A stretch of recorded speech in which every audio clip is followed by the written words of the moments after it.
బాగా కలుపుకున్నాం కదా, చాలా తొందరగా బీట్రూట్ ఫ్రై అనేది అవుతుంది. చేయండి. కొద్దిగా పోపులు వేసుకోవాలి.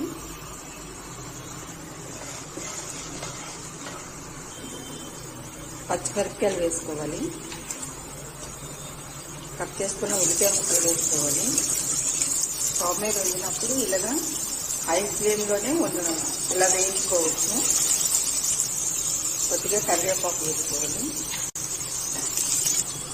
కట్ చేసుకున్న బీట్రూట్ ముక్కలు వేసుకోవాలి. వేసి బాగా కలుపుకోవాలి. తగినంత ఉప్పు వేసుకోవాలి. బాగా కలుపుకోవాలి.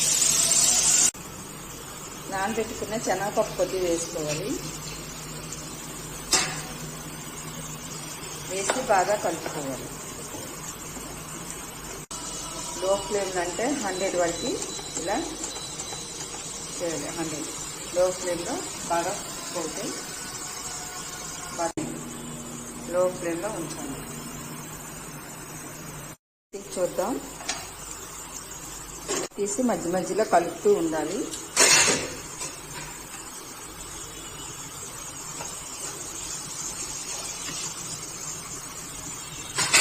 చాలా తొందరగా అయిపోద్ది. ఒక 2 నిమిషాల పాటు ఉంచాలి. చూద్దాం. అనేది బాగా ఫ్రై అయింది.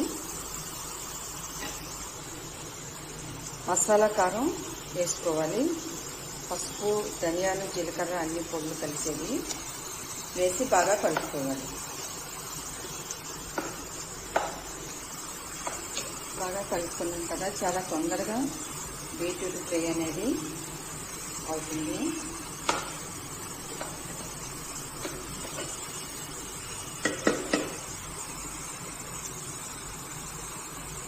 ఇప్పుడు స్టవ్ ఆఫ్ చేసుకోవాలి.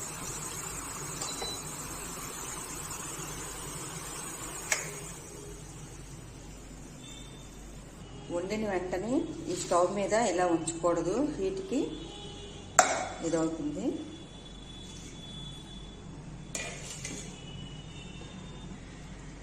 బీట్రూట్ ఫ్రై రెడీ అండి. బీట్రూట్ శనగపప్పు ఫ్రై రెడీ అండి. బీట్రూట్ ఫ్రై రెడీ అండి. మీరు కూడా ఒకసారి ఇలా ట్రై చేయండి.